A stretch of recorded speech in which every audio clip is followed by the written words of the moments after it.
Test, test.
Test 1, 2, 3. Test 1, 2, 3.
Good evening. Welcome to this September 8, 2022 meeting of the Mansfield Board of Education.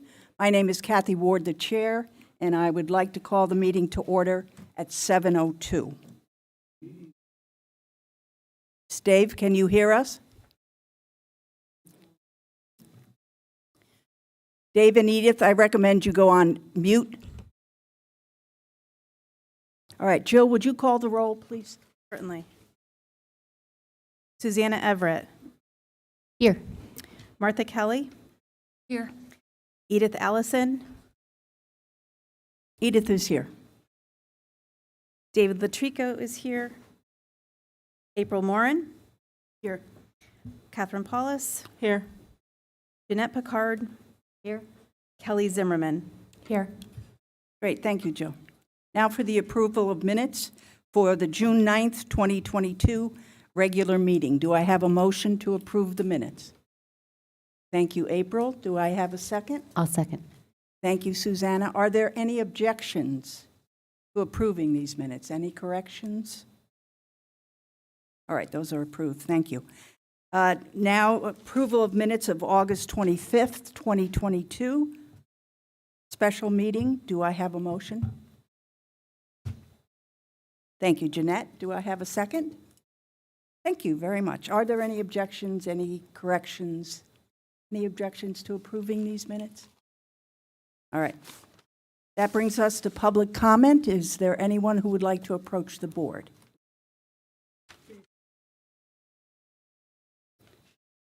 Thank you. Now is a time for recognition and celebration. In introduction of our new staff, we've already introduced our new staff at convocation. Tonight, we would like to introduce them to the board and to the public. Peter? This is probably the best thing that I get to do. It's certainly the highlight of my day. I get to introduce a talented group of educators, and I want to first just commend our administrative team, teachers and staff members, community members who participated all summer long in the search interview process. You know that we take this very seriously, and the Mansfield way is to make sure that we have only the best. And I'm very proud that we continue with that. So it is my honor to introduce my leadership team, who will then, by way, introduce the new hires that are here with us this evening.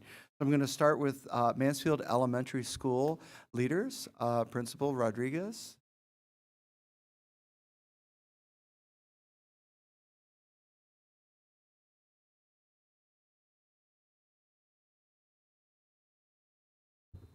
Having us. I'm happy to spend a few minutes sharing with you some of the new staff that we were able to bring on board to Mansfield Elementary School. I'm already making a difference. First member that I'd like to introduce is Emily Tennell. Emily Tennell is not a new face to Mansfield Public Schools. As a matter of fact, most of our families would say that they knew Emily for many years. She's worked in town for 16 years as part of the collaboration with the Mansfield Public Library, and she also worked at individual elementary schools over the years. She has a BA degree in anthropology from UConn, and she has her MSIS in SUNY Albany. So rich background, and she is just already off to a great start. She's managing the library in both buildings, and that's a job in and of itself. So I wanted to welcome Emily Tennell.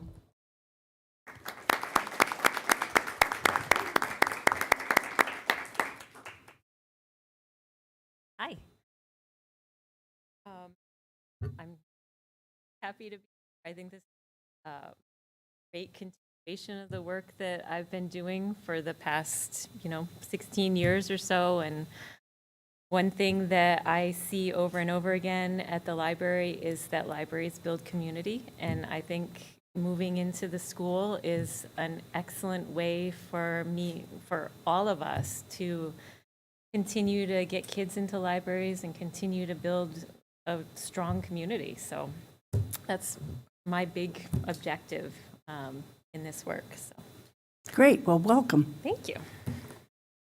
Thanks, Emily.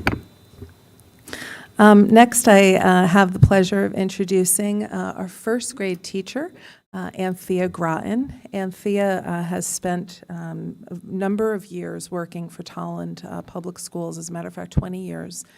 And at this time in her career, made a decision to become an employee at Mansfield, Mansfield Elementary School. She comes with a strong background, a BA in English from CCSU. She also had a minor in journalism. She has an MA in education from St. Joseph's College. And if you were to jump into her class, you would see someone who has spent the first few days just building these wonderful relationships in a happy classroom where kids are surrounded with love. So we feel really fortunate to have Anthea with us, and I'd like to invite Anthea forward.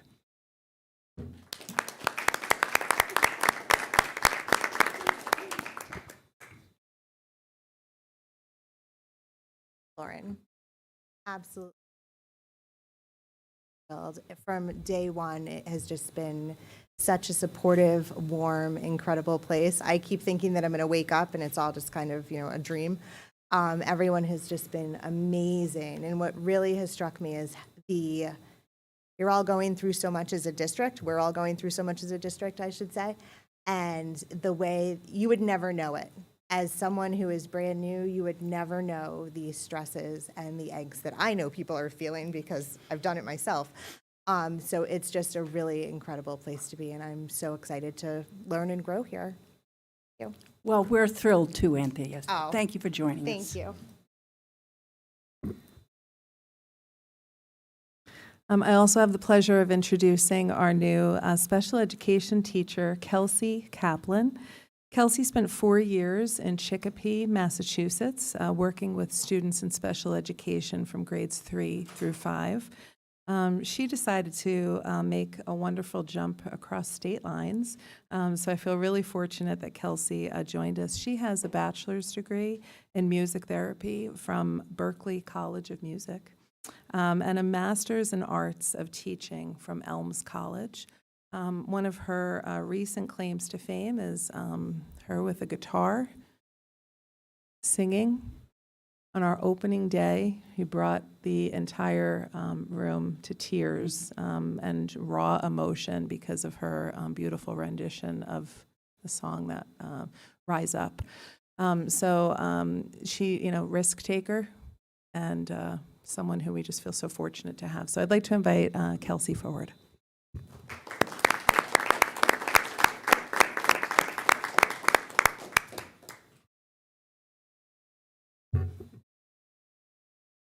Hi. Hi there. So I had the honor to join Mr. Dort at Convocation, and I think I'm more nervous now to speak in front of all of you guys. I don't have my guitar to hide behind. But I really am just so thankful. I don't want to, say everything again, but I do really feel the same feelings that Anthea had said, just how welcoming everybody has been in Mansfield. There's just such a positivity and a love that you feel from the staff and from the students and from administration, and it's just been a really amazing week, just feeling that support. And I think a comment that's kind of stuck with me in the last week is that a lot of the veteran teachers that I've talked to have said, you're not gonna wanna leave, and they say you're gonna wanna retire here. And to me, being so early on in my career, I've taught for 4 years, but I still feel brand new. And I think that I'm just so fortunate to have found a home like this so early on in my career. So here's to hopefully many more years in Mansfield. We're very fortunate to have you too. Can you sing for us some more sometime too? That was just beautiful. It was just beautiful. Oh, thank you so much. Might find me in the hallway with my guitar sometimes. Sounds good. Thank you so welcome. much. We have Kelsey working with kindergarten students, and with her experiences with 3rd and 4th grade and 5th grade, when she realized how you can bring music into kindergarten, she just, really came to even more life, as you can see. If I could, I'll go ahead and introduce our Mansfield Middle School principal, Larry Barlow.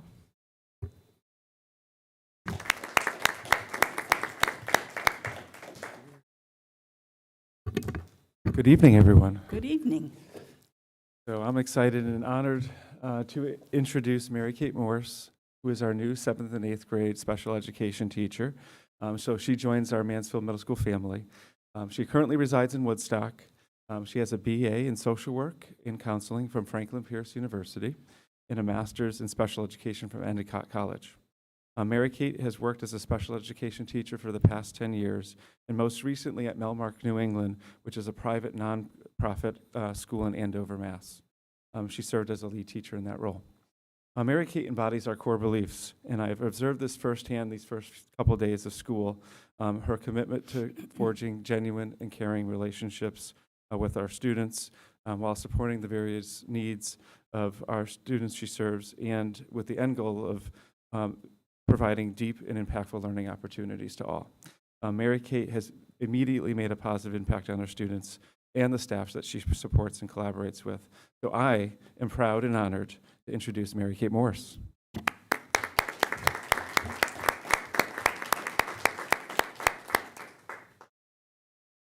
Hello. Hello. What a great intro. Thank you so much. So I'm Mary Kate. I've been teaching for a while. My favorite things about teaching are being with the kids every day. I feel so lucky to be in a place where I do feel supportive, like everyone else said. I have teachers popping in my classroom just to check in on me, just to say, how you doing, how you holding up, and just making me feel really secure in my job. Even though you've been doing this for so long, you move to a new school and you're like, oh God. But I've been having a great time, and I feel really supported, and I'm really happy to be part of this team. Well, we're very happy you're here, Mary Kate. Thank you and welcome. Thank you. And now at this time, I'd like to introduce our IT director, Mr. Jamie Russell. Yay.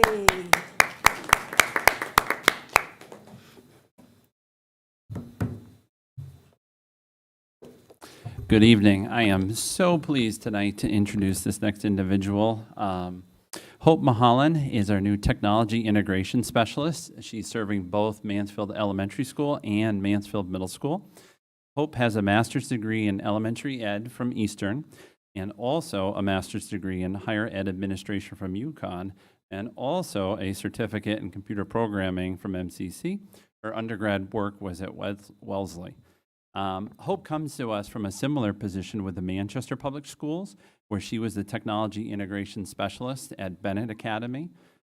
Prior to that, she was an elementary technology integration teacher with the Norwich Public Schools.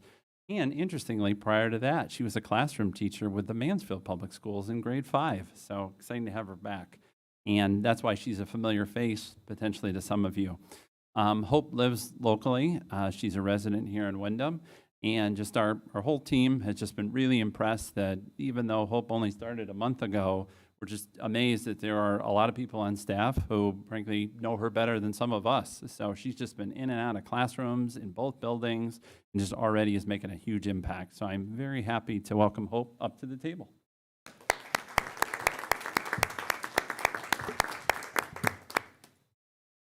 Hi, everyone. Good Hello. evening. I'm just really excited to be back here.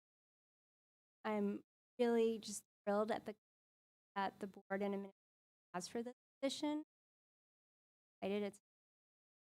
And I really started my journey as a technology integration specialist at Mansfield when I was a 5th grade teacher. That's how I think of it. And the support that the staff showed, just letting me try new things, and that Jamie and Candice and Larry showed there, really just helped me find this passion in my career. And so even when I left, they were supportive, and I'm just so excited. I've grown so much over the past 5 years, and to bring that back to me, it's an amazing opportunity. Well, we're thrilled that you're back. Thank you all. At this time, I'd like to introduce our Director of Teaching and Learning, Candice Morrell, who's going to speak next to introduce a new staff member.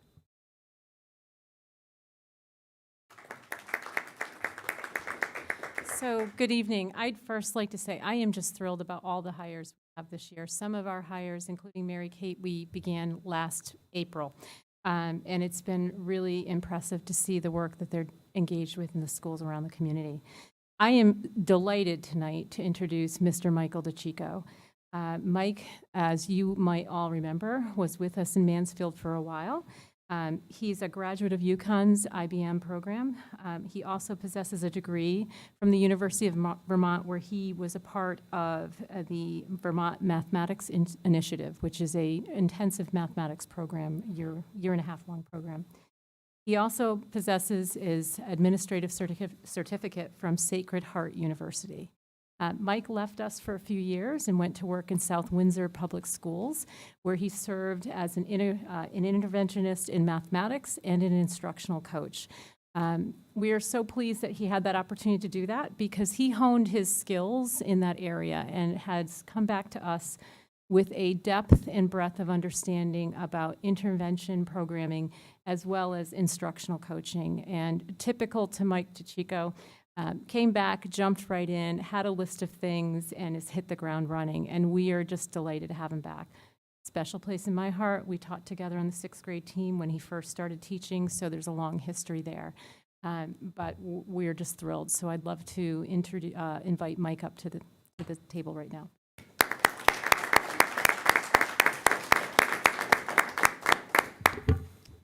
Well, thank you, Candice. I'm thrilled to be back home. It's exciting to get to continue working with an outstanding group of teachers and administrators, and I'm looking forward to the year ahead. Thank you very much. We're thrilled that you decided to come back, Mike. We're thrilled. Thanks, Candice. Thank you.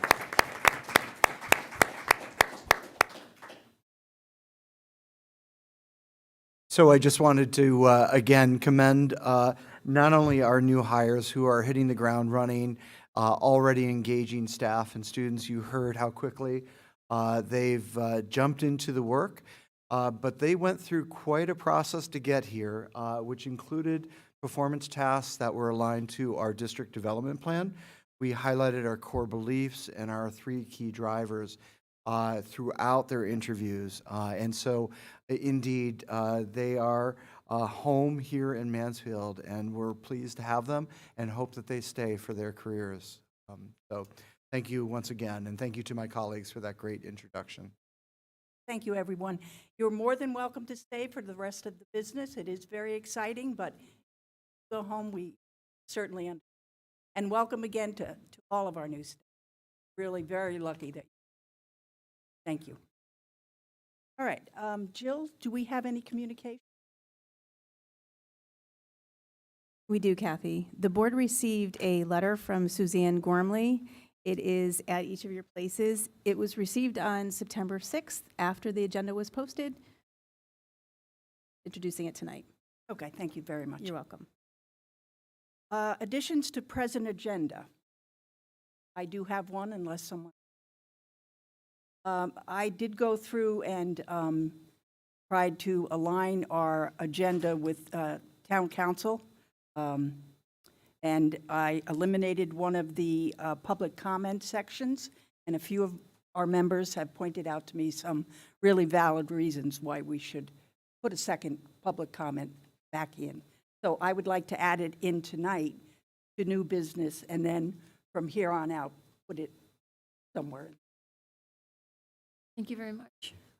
We don't need to vote, I just need, is everyone Thank you. cool with that? Okay, great. So we'll put that under new business.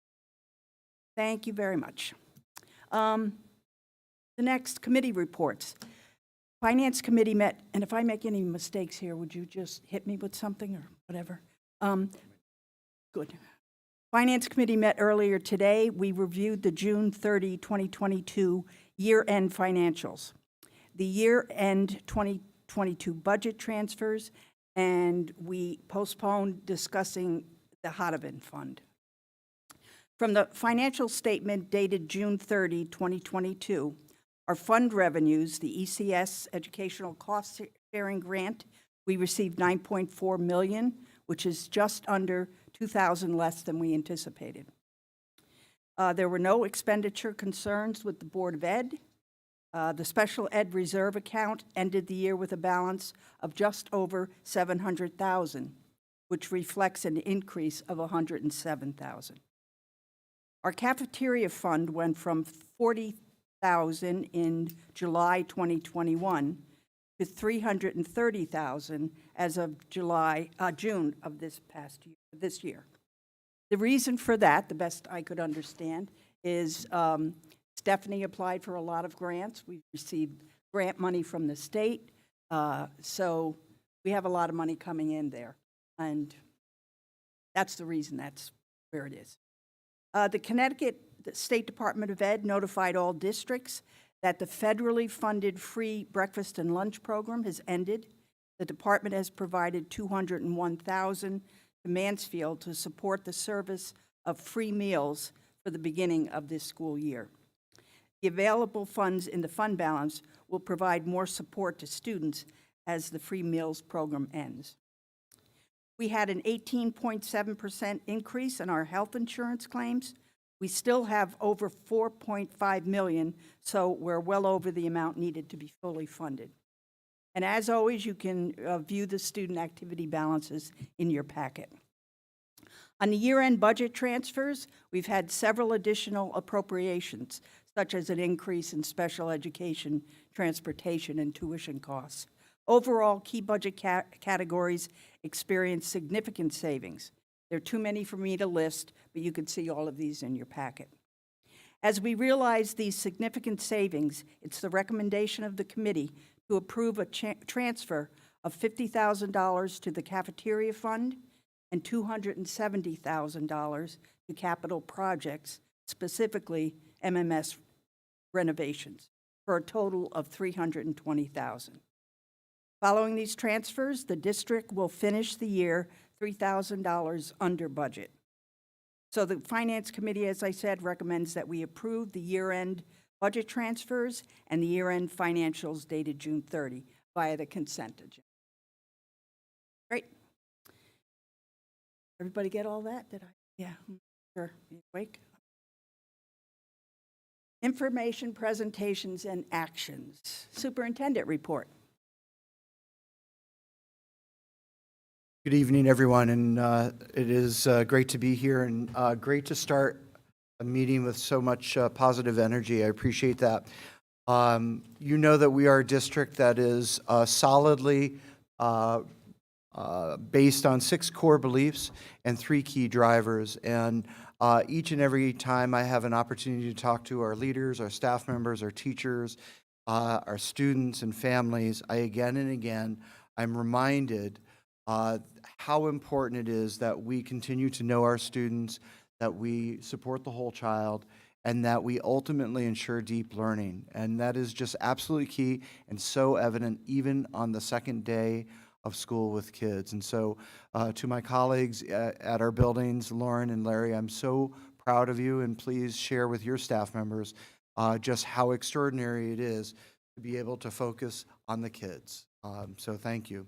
With that, so it is possible to have a great day and a bad day at the same time. I'm living proof of this, and I'd like to talk about the fact that those two things are not mutually exclusive, that you can actually live in both worlds.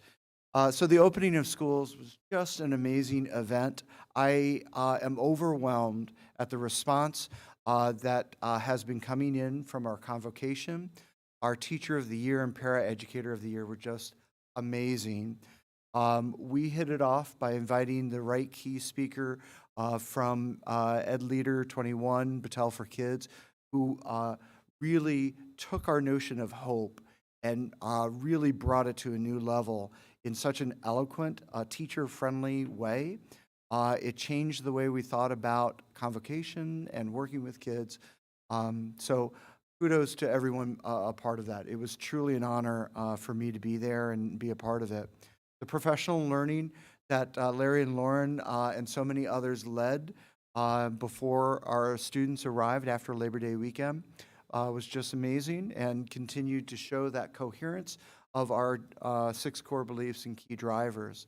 I want to shout out both the middle school and the elementary school for hosting family events before we started school. You have to imagine just how hard that is to carve out time, and for teachers to wrap their minds around having families and kids come in and greet while you're still kind of wrestling with all the things that need to happen before kids arrive. But yet they did it flawlessly. And I heard from 5th grade families just how appreciative they were. and the open house, complete with red carpet and rainbow balloon arches and photo ops, was just amazing. So we started on a great note even before the calendar year started. And then our first 2 days of school, Tuesday and today, were just amazing. Many of the families that had to contact me or shared with me the struggles of transportation always said, oh, by the way, my child had an awesome day. And that's all they wanted to talk about. They didn't want to talk about the bus ride.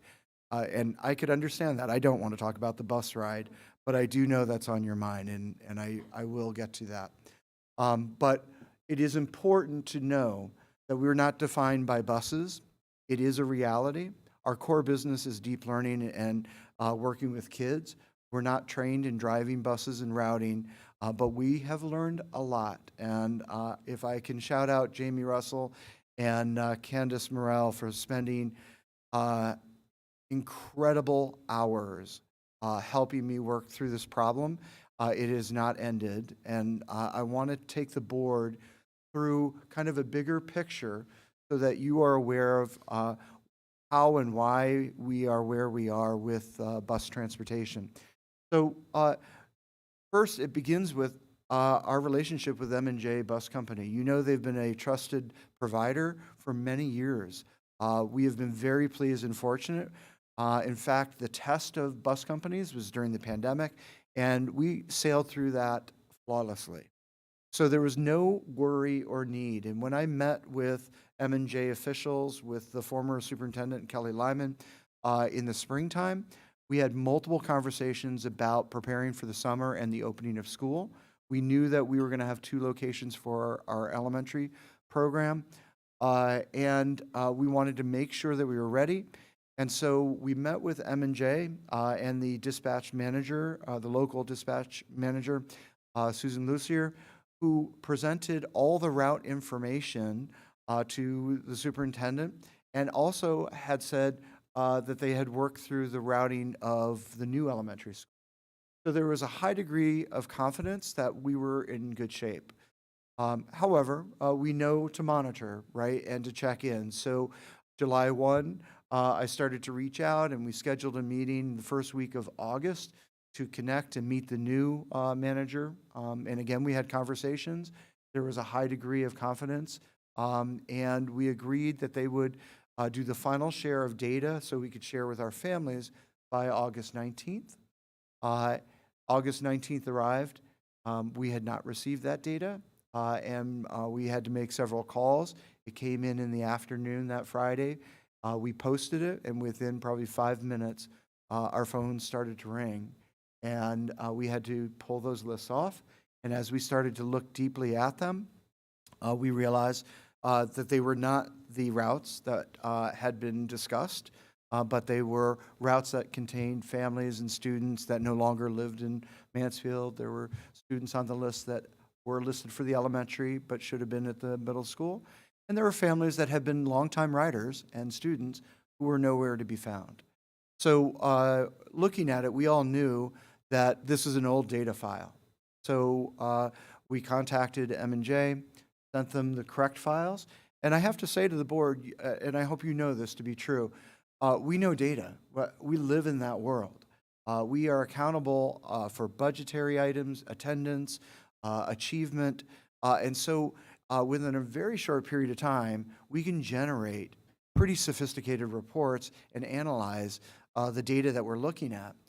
So as we're going back and forth, we finally get an update a week later. So the time is now getting us nervous. This new data comes in. Again, more egregious errors. In fact, we spot new errors that weren't even in the old one. So we're actually taking a step backwards. And we started to notice that in their data set, they've misspelled some of our student names and road names, which again would indicate that they are not using our data set to generate their data. So it appeared that someone was hand typing or writing line by line. And one of the employees shared it takes about 15 minutes to process one student. So that started us thinking of, maybe technology is not their thing, and they're not exactly in a position to do that. But there we were. And so since August 19th, on a day-to-day basis, we have been emailing and exchanging data. Even last night at 10 o'clock, we were exchanging email and data. We were on the phone. The list that I was sent last night that I was guaranteed was correct and ready to share with families was not correct. And so it is important to know that we are where we are, not for the lack of working very hard on something that we normally don't work on and that we're not typically trained for. And so it is important to see that piece because it has put our families and students in a position that is unacceptable. As a superintendent of schools, I cannot imagine how hard it was for students and families to experience the hardships that we saw on Tuesday. I think that the families struggled to understand. They were worried, and we were unable to contact the people that we needed to in real time. You can only imagine what it would be like at dismissal time to understand that a certain bus does not exist, and to have the carrier tell us, try to put them on other buses. So it was unacceptable. It caused me to think about our families, most importantly, the safety of our children. I consulted with the board chair. I consulted with my leadership team, and I decided to cancel school. I knew of no other way to reset, first of all, our expectation of our vendor, and number two, to start to help our vendor unpack the many errors that led to Tuesday's challenges. It is something we all need to just understand how hard it was, and our staff and building level leaders just worked incredibly hard to support families. Wednesday was an awesome day of resetting. It was hard for us to coordinate between our vendor and our team, but we continued to do it. We shared as much as we could. We connected through email and texting. We shared a lot of data at the building level. Teachers, staff reset expectations and looked at ways that they could help our drivers make sure that we are doing our best. And I just want to pause to say that I was remiss in saying that our drivers are amazing. Many of them we know. And I don't want the narrative to be that it was the driver's fault. I know they were doing the best. And in fact, each and every day, we trust and we see their care. And we see that in action. So we ended Wednesday very late. Again, I just shared with you, I left Jamie and Candice and Jill working on this around up until 10 o'clock at night. We pushed out that message to families. We opened with some relative success. We're seeing some of our runs are improving greatly, but we're not where we need to be. And this afternoon was an example of where we are. We're still struggling. I think we have a better indication of what the problem is. So we know that number one, staffing shortages of drivers is just nationwide. And so we must be just nimble, flexible, and understanding when a driver's not in, the bus isn't moving. And so we'll look creatively at how to mitigate that. Number two, the staffing changes that M&J saw this past summer will eventually work themselves out as they acculturate to Mansfield, as they get to know our families and roadways, as they learn more about what we need. And then over time, we were eliminating line by line of the errors that we have found in the run sheets. But I still, this afternoon, suspect that some of our drivers have information that is different than what we're looking at, that what the bus company is sharing. And that's a problem. And so we're not letting go, and we will continue tonight. We'll be up early in the morning, and we'll work on that. And we also are seeing great efficiencies at the elementary school. We do know we have to continue to work on mitigating traffic patterns. Our tiny little aging schools were not meant for the traffic that we're seeing right now. But Lauren and Becky are doing an amazing job reworking and thinking about how do we unload and how do we load, how do we stagger, and we'll continue to get better.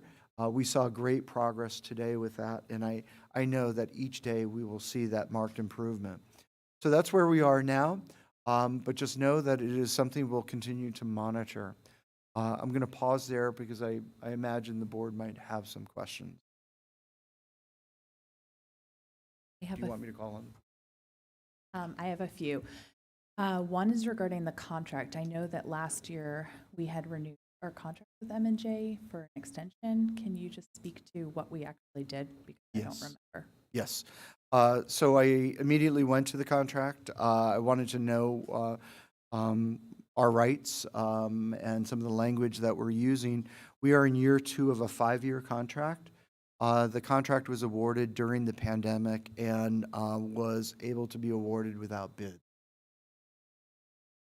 Okay, so we are stuck with them as a vendor for the foreseeable future, or we have room to discuss that at a later date? There's language in the contract that would allow us to consider releasing obligations, but I want to caution us because as we look across the state, the region, and the country, there are no quick solutions here. We have a good relationship with our driver and with M&J, and though we're in this position, I know they don't want to be in this position. They know we don't want to be. And so they are, I have to feel that they are committed and working as hard as they can to continue to improve this. And so it is a conversation we can have, but I think what's most important to know is that there are not other companies that we could just quickly call and have them transport us. Okay, and then, can I do? Okay, thank you, Catherine. I just want to advocate for the people who have spent extra time doing this. I don't know how our contract is worded for our secretaries and people who have stayed such extra long hours, but that's something I would just like to look at as a board. And then teachers who volunteered their time, I would like to request that we send a board thank you to them for those efforts for being there after school. And then just to, in general, address families. All of us are obviously Mansfield residents. Most of us are on the Mansfield Connecticut Connection social media page. And while we do thoroughly appreciate getting letters received as a board so they can be part of our files, we have heard voices, both positive and negative, and I think all of us as a board have a fairly decent handle of what's going on. So thank you for addressing it and becoming prepared with so much information for us so that we have a better understanding of what's happening. And thank you and whatever other administrators as well have spent time working on this. I think it's a huge challenge. Thank you. Catherine? Peter, how much do you think this has to do with the fact that there's a new manager in the main office? Because, I mean, M&J has run so smoothly for so many years, Right. including, well, I should say, welcome to Kelly's world, because that's how she started her first year as superintendent. That's what she said yesterday. Yes. Yes. Yeah. So, Thank you. She said she forgot to tell me about that initiation process. well, you know, look at it as a good omen. Yeah, thank you. Thank you. It is a good question. And Jessica, who's that region manager, is just a super committed person. People speak highly of her. She's in it for the right reasons. I've seen her drive the bus, jump out, problem solve. She's responsive. I drove down there one day just to check in, and I had a great conversation with her. She's working long hours, but it will take her time to get used to our roads and community, to understand. I think what's more important in this transition, we lost institutional knowledge with somebody who could figure things out in their head without using technology or paper pencil. And so we became very used to having somebody who we could call, and we knew while she was driving a bus, she could reroute a bus, and she was working on tomorrow's plan. Jessica probably will get there, but it's going to take her time. Yes, I was concerned that she using old information. Yeah. This I concerned me. I wouldn't hold her accountable. I think it's systemically a vendor issue. Any new staff needs to be supported with professional learning and onboarding and the support of teams. I will say this, M&J as a regional effort has done a superb job, and my hat's off to the Old Saybrook office, Wyndham, Columbia. The local offices are helping us, and we talk about them as if they're our staff members. So we'll talk about Roger as if he works for us here in Mansfield. And, that's a good sign. And then to the point earlier about, should we explore other partners, we have a lot invested in this company. They have a lot invested in us as well. Martha? I just was curious, for years, there have always been dry runs. Each driver did that. I'm getting the feel that no dry runs were done. I don't know that to be true, but we've had multiple conversations about that. It started in the spring. Every time that we met, we would talk about it, and we were assured again and again that drivers would be compensated and supported to do those dry runs. In fact, in one of the last conversations we had, my request was that the drivers do this during times that would replicate traffic patterns. I was worried about the return of UConn students and traffic coming up 32 from Vinton to Goodwin. And so I don't know if they did or didn't. I did see quite a few buses out on Wednesday, and so I don't know if drivers took advantage of that or if that was related, but I wondered that as well. Yeah, I think bus, they were using the car, they were getting used to the route and getting used to the roads. So, I mean, this is a cohort of people who were paid all through the pandemic, and there was no bus driving done. And so our tax dollars supported them throughout the pandemic. And I just hope that there's a sense of duty there. I know a lot of them you have mentioned have, but somehow something has broken, and it's not serving us well. Yeah, I don't think it's the driver, though. I do see that when a driver has an accurate run list and has the right kids on the bus, they know how to get the kids home. Management was also reimbursed, so there's a couple broken links there. Yes. I have a question about the technology issue and how we can support that. It sounds from what you're saying that the bus company is either using outdated technology or doesn't know how to use the technology that they have. This would be something using our resources, but is there a way that we can support them in coming into the 21st century for their use of technology? Because in the end, it would help our children, and that's what it's really all about. Right. And I should be careful to note that, that is what I suspect. I don't know how they work and what they're using for infrastructure. It's funny that you should say that because Jamie and Candice and I talked exactly about that, of can they come up to our office? Can we drive a laptop down? Can we, do we need to offer some training on how to read our files when they receive them? Or is it just time? Many of the people that are helping us are also drivers, so they're wearing multiple hats, and they can work on various parts of this in between runs. So you can imagine that probably could be frustrating of how to work on this. I've got to put everything down and do a run. So certainly we will continue to explore that, and we would offer that in a site. In fact, we would love it, actually, if they joined us in central office. We could find a room for them, and we certainly could support them with technology. Quick follow-up. David, can I just do a quick follow-up first? Thank you. Given that the drivers are doing much of this technology, have M&J personnel who are at a higher supervisory level come and helped with that task, given the outcome of that procedure? We have seen people throughout their organization helping out, yes. David?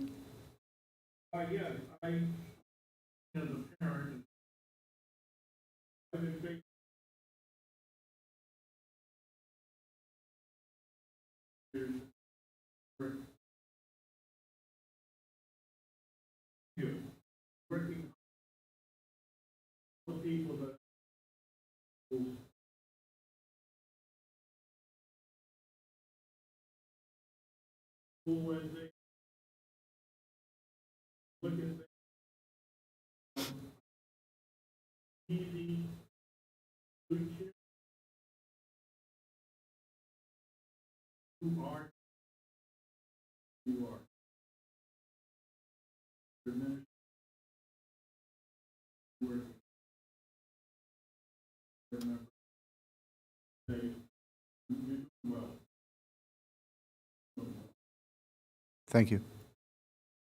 Martha?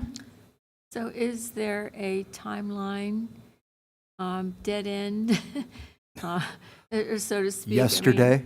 No, I meant, okay, they're having obviously a lot of growing pains that are affecting us in a very serious manner. And I think, as Kelly mentioned, there might be some financial repercussions.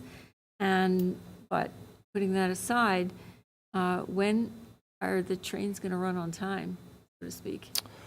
That is an excellent question. It's what we're all wondering. Is there a deadline? No, because we have to go line by line and day by day. So keep in mind the driver shortage will always be this variable and wild card. And the locations of the 2 elementary schools will be somewhat of a variable as we learn about that. But the data is the deadline, and that needs to be done by obviously, it should have already been done, but we feel like we're within grasp of having that tomorrow. I know Candice is here, and she's probably working on it right now. Do you want to come up and tell us how many more students? This could be dangerous. Was the part of the director of teaching and learning job that I didn't expect. No, it's all good. It's all good. I love it. I think Any other task assigned by superintendent? That was it's all in good. that. Jamie Russell and I have spent the last 2 days really going through the data, cross-referencing it. We made good progress, as Peter mentioned, on the middle school runs today. And then we were able to work with that same individual to help address some of the really problem areas in the elementary runs. We're in a good place. We're now seeing the numbers of discrepancies really diminish, and I do have confidence that we're getting to the right place. And then we have to remember that we have 2 campuses, and we have younger kids at one campus and older kids at another campus, and we're working on getting the automaticity in there as well. So it really is a combination of things. I will tell you, to the driver's credit, they are really working diligently to make sure the right kids are on the right bus and cross-referencing that. I was there today. They were doing great work. So we're getting closer. We have a few more edits and tweaks. The people that we've been working with at the bus garage have been great about that and have been responding to us in the moment. So we've made progress, but yesterday was helpful. Thank you, Candice. Just appreciate so much of this information, and the whole picture is super helpful. If you can continue, which I know you will, sharing data with us around, sort of the shrinking of, accuracy data, as well as kids on time and all of those pieces, that would be super helpful. Just nice to see that progress, and I think just sharing that with all of us would be really useful, the whole community. Thank you. Martha? Is there a phone number or a couple of phones given to parents? One of the complaints was their phones rang and rang, nobody answered. And that's really horribly frustrating and frightening. Yes. So are there dependable phone numbers where there's a human being on the other end who can answer to parents? Yes, the problem is when those lines get overwhelmed, they very often will roll over. And so in my letter last night to the community, to the families, I shared again our phone numbers for the office that rings at multiple locations within the office.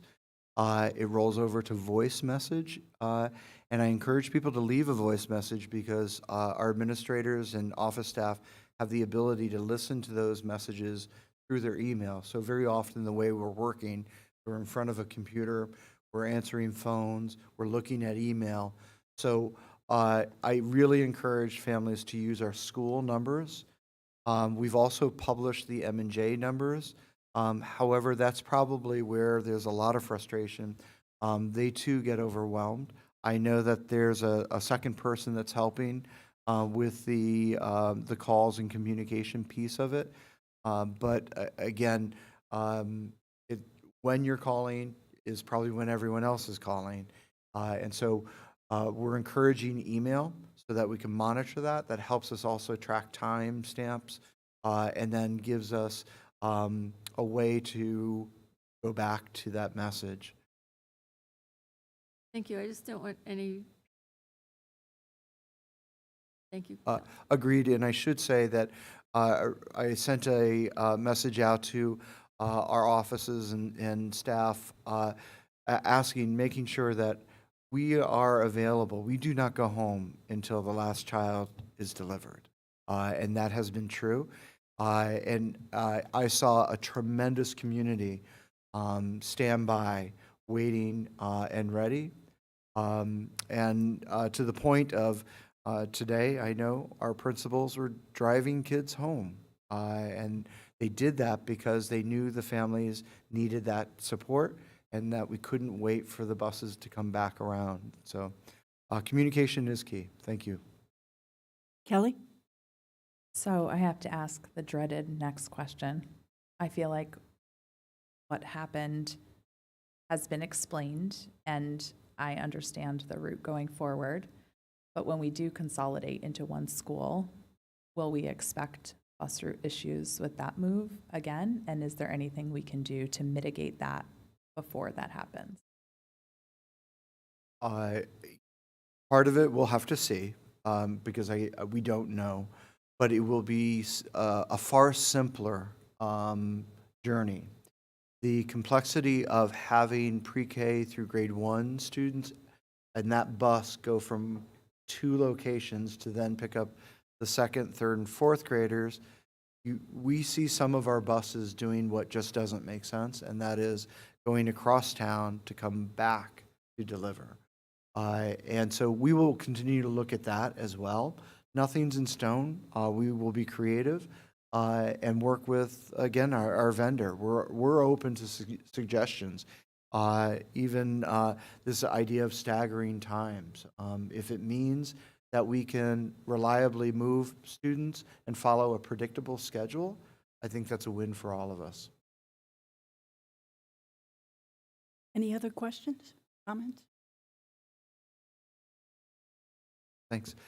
I do have more things that I'd like to share with the board for my report. I just wanted to give you a quick update on enrollment. During the first 2 days, we have 1,034 students. You can expect a more detailed enrollment report later this fall, but I wanted to just give you early indications that we're seeing a slight uptick in numbers. And if you look at the elementary school numbers, 567, that made me think about the new building. And I wonder if you had the same question I did, and that is how many students will the new building host? And it is 600. That was the design. So we're in good shape with the elementary and middle school enrollment. I wanted to also celebrate our extended school year program. We saw students pre-K through grade 8, 53 of them attending.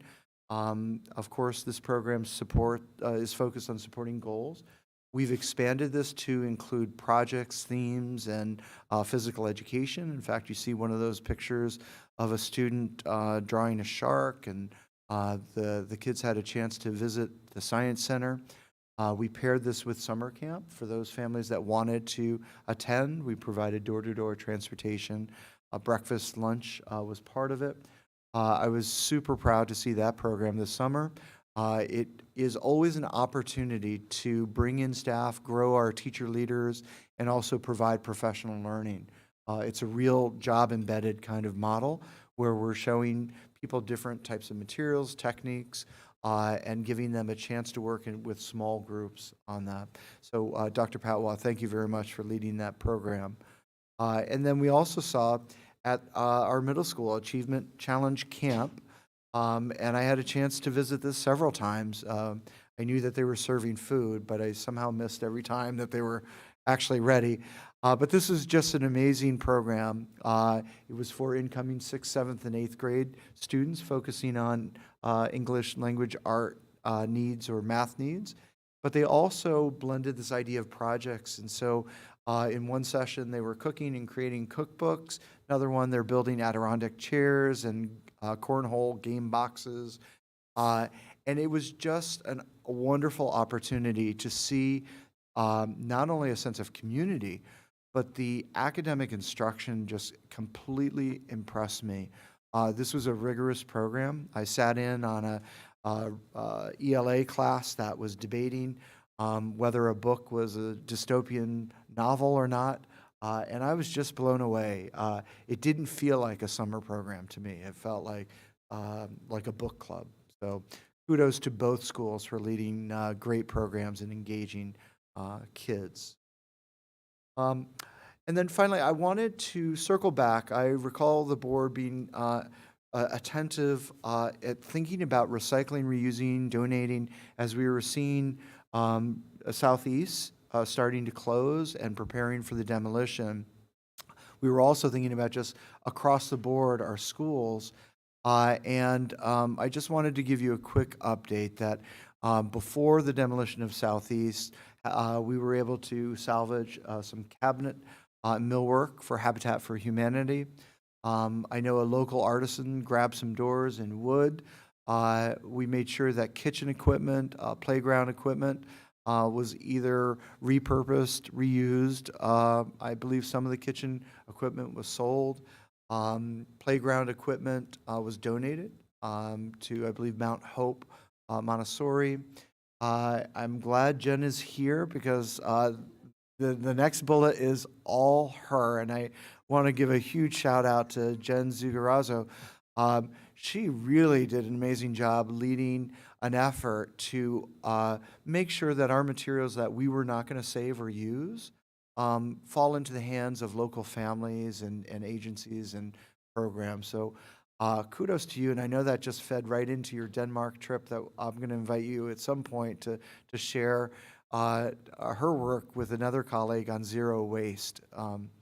And then just a touching moment, we saw also that some of our campuses have memorials for families and members of our community.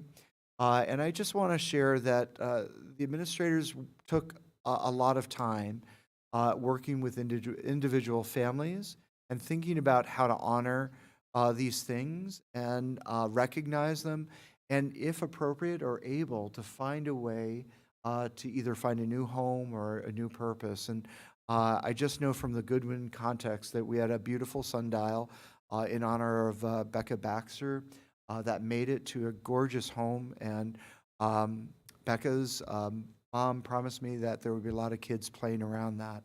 That was the one thing I wanted.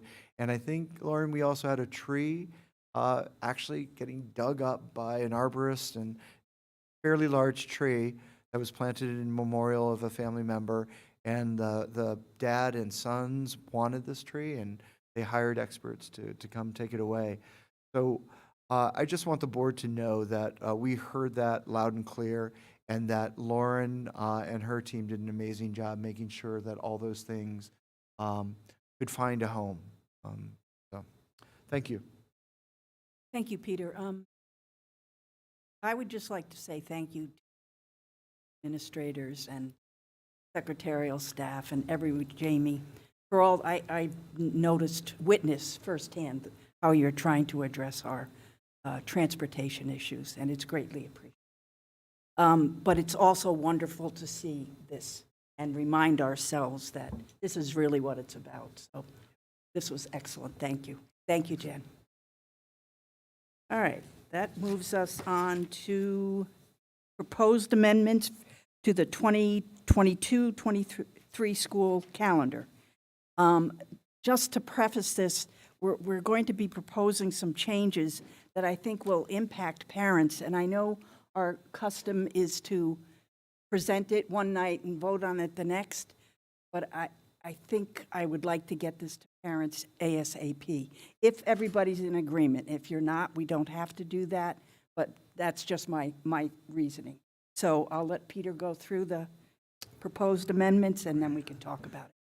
And so we have two files that we want to show you. I'm going to finish up my PowerPoint that will explain the changes, and then we'll shift to the actual calendar. And so because of the busing situation, we had a day that we created yesterday that was a staff day. I felt that students should not be in session, but I needed staff to come in to be a part of the solution. And so my proposal for compensating staff for that day, because we have to think about the instructional days with students. The state requires 180. We, as a board, have a collective bargaining agreement for 182 student instructional days. And so my recommendation is the day that we spent yesterday simply just moves from 182 instructional days to 181 and just keep the calendar consistent.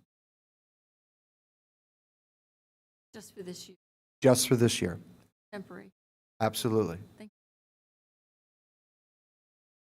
The second piece is about Election Day. When we voted on the calendar last year, we were gleefully thinking that we would be in this beautiful new building and not have to be a polling station.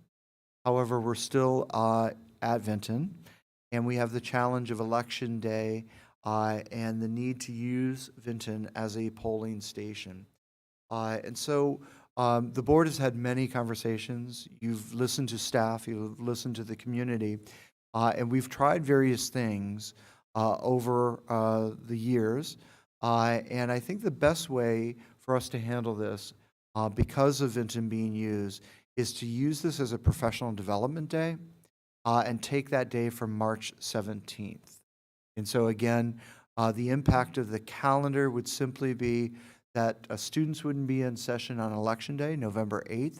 Staff would be in for professional learning, and that the March 17th day would not be a professional learning day.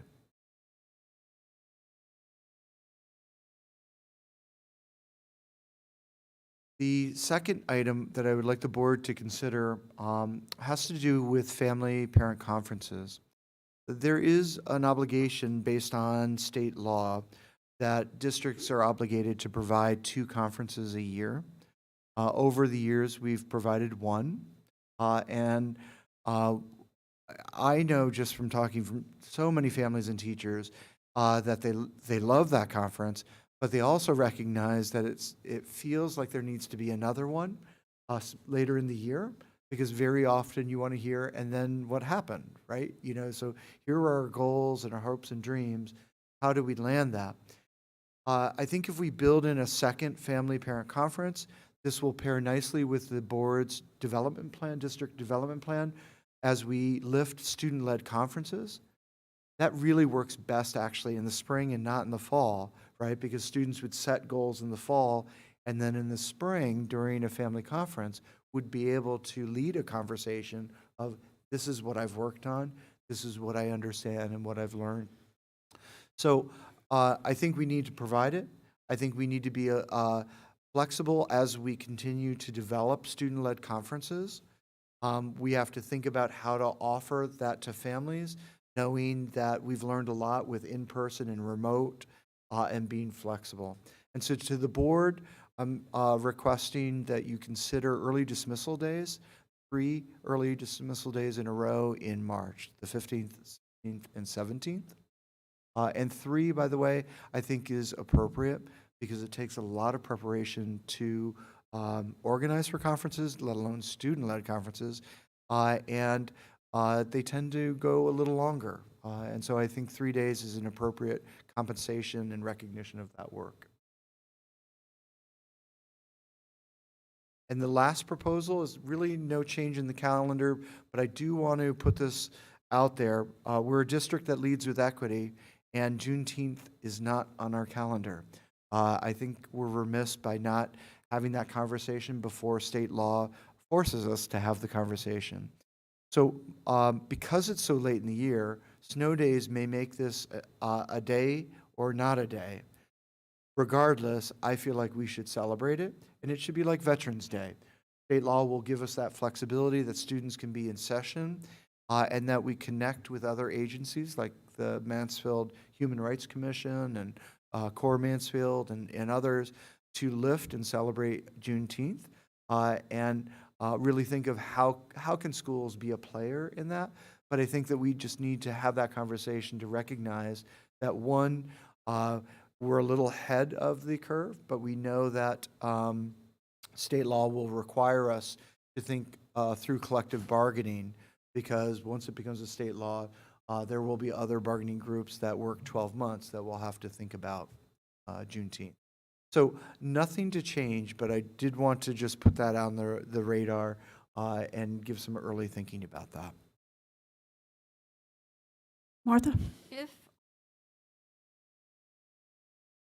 last time that happened was, if that happened again, we would miss the Juneteenth, so we'd have to bump it up a week. Right, right. Okay, thank you. Which would be a fun problem to have, right? You know, although I do love snow days, but I kind of got that out of my system yesterday, so thank you. Anyone have any other questions? Kelly? Contractually, it's fine for teachers to stay for an extra conference day, correct? Yes, absolutely, and I'm so glad MEA continues to attend our board meetings and advocate for their members, but more importantly, advocate for our students and families. So Rochelle and Jen and I have had conversations about this. I've been quite frank with it. We've talked about implications. The collective bargaining agreement does not have language around conferences, and so we will continue to work with our MEA leaders and partners to make sure that we mitigate and best support so that this isn't a change of work conditions. Thank you. Any other questions? Now, as I mentioned before, I personally would like to see us vote on this so the families have notice, but if anyone feels strongly that they need more time to review this, I understand that as well. I support voting on it this evening. Anyone else? I support voting on it as well. Okay. Thank you. I think that's in the best interest of our families. Peter, can we just do a motion to approve the proposed amendments to the 2022-23 school calendar? All right, I just said that motion. Anybody would like to make that motion? I would love to make that motion. I move to approve the proposed amendments to the 2022-2023 school calendar. Jill, we good? Good. I do need a second. Second, Kelly? Thank you. Any further discussion? All right, all in favor? David and Edith, thank you. That looks unanimous. All right, thank you very much, everyone. Next, we have the superintendent as an authorized signer for the Connecticut State Department of Education. Tonight, we're going to vote. We will be voting on whether or not to authorize Peter to sign off on state documents specific to the food services program. This act moves Peter into that position officially. It's the same context that Kelly was. Every district has to have 2 authorized signers. Charmaine, our finance director, is the only one that we have currently. So we do need to move to approve I'm going to give this to you. You would read that for us, Suzanne? I move to approve to authorize Peter Dart, Superintendent, as the designated representative for the district to sign the agreement for child nutrition programs and other documents as required by CSDE. This designation replaces the authorization previously held by Kelly Lyman. Thank you. Do I have a second? Second, April. Any further discussion? All in favor, signify, please. All right, that looks unanimous. Thank you very much.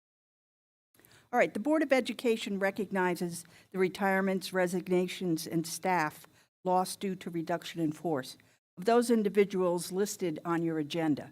We are very appreciative of their service and wish them the very best in the future. On to new business. Now we are second public comment opportunity. Is there anyone who'd like to approach the board? All right. May I have a motion to approve the I'm sorry, Catherine. I have a question about page 4 and 5 packet, personnel summary sheet, certified staff. Mm-hmm. Not on in our packet. I have some questions. Page 4 and 5 of personal summary sheet, certified staff. It's in our packet, but there's no place on our agenda to talk about it. Because we don't vote on whether or not someone can retire, we felt it was better to put that under information, actions. I'm not talking about retirements. I'm talking about employment, non-certified staff, new positions that have been created that are, like, what is a special assignment? So you have questions about the positions that are listed in the Yeah, packet? I do. Okay. Okay. Can you help me identify what particular position or person? Page 5. Sixth name down. The special assignment, Mansfield Elementary School, effective August 30th, 2021. Oh, Chris Kiefner's position. And is 2021 the correct date? It was 2021, yes. That was a short-term special assignment. So we had actually the ARP ESSER grant in the enrichment section supported a position that would work with our third graders and fourth graders to learn about net zero. I think it actually focused on third graders. Is that correct? Yeah, Lauren, please come on up.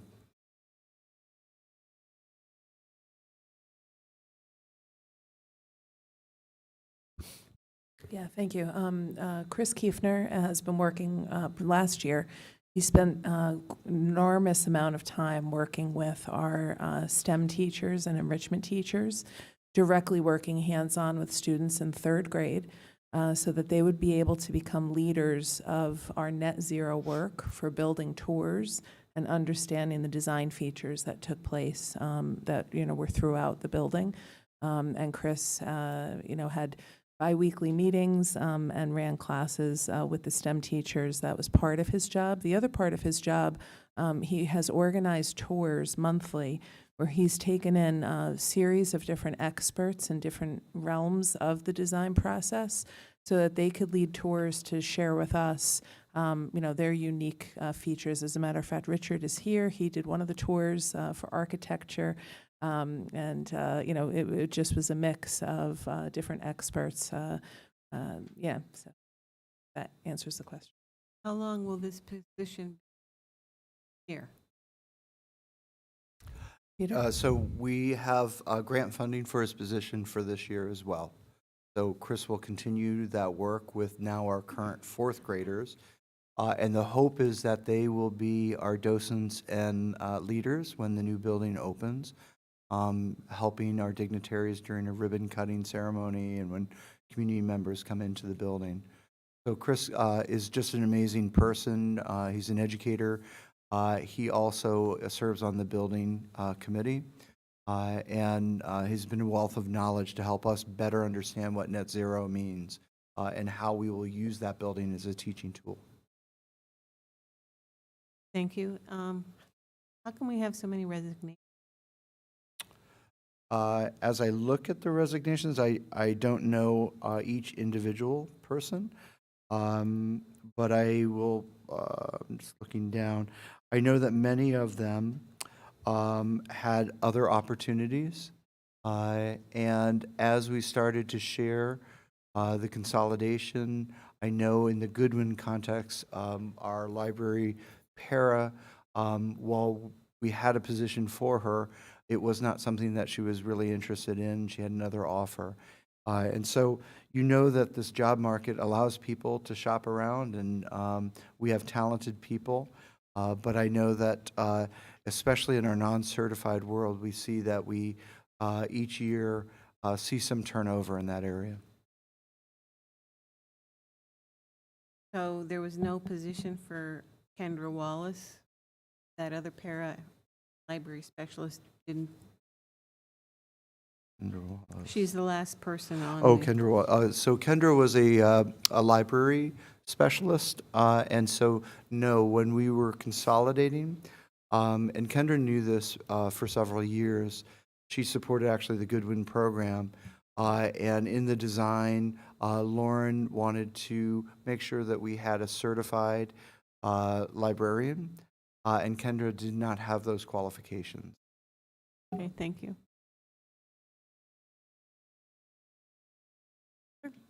Comments?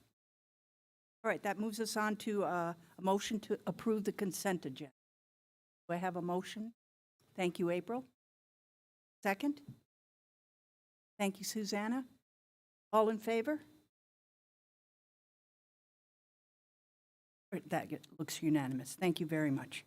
And now may I have a motion to go into executive session for the discussion of school security and FOIA information, and invite Superintendent Dart, Adam Libros, Mansfield Deputy Fire Chief, Jamie Russell, Director of IT, and Richard Sipick, partner of TSKP Studio. Do I have so? Thank you, Jeanette. Do I have a second? Thank you, Kelly. All in favor? That's unanimous. Thank you very much.